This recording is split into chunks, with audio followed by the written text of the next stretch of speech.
akşam ölürüm, beni kimse tutamaz. Sen beni tutamazsın, yıldızlar tutamaz. Bir uçurum gibi düşerim gözlerinden, gözlerin beni tutamaz.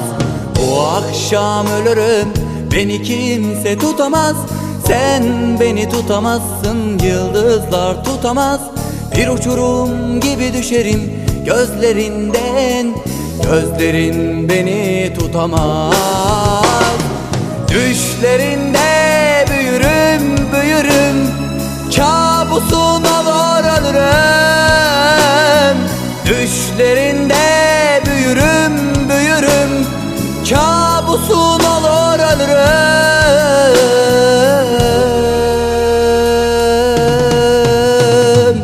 Bu akşam ölürüm, beni kimse tutamaz. Sen beni tutamazsın, yıldızlar tutamaz.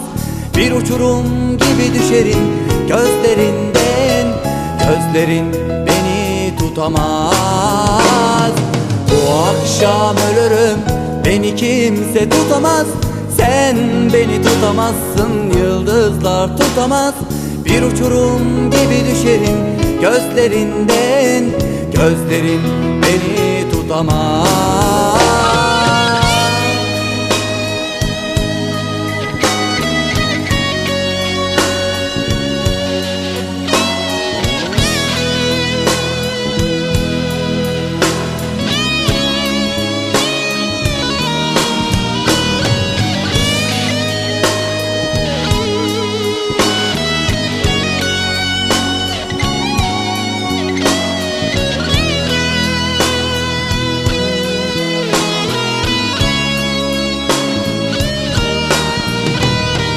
Bir şiir yazarım, bir türkü söylerim.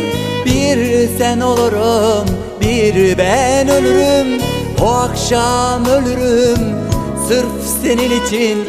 Beni ölüm bile anlamaz. Bir şiir yazarım, bir türkü söylerim.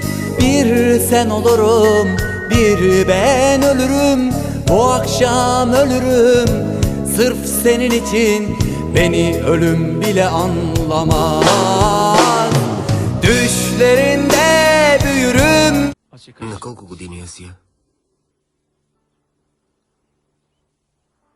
Кога се е родила? Аси отговори. Кой е бащата на Асия?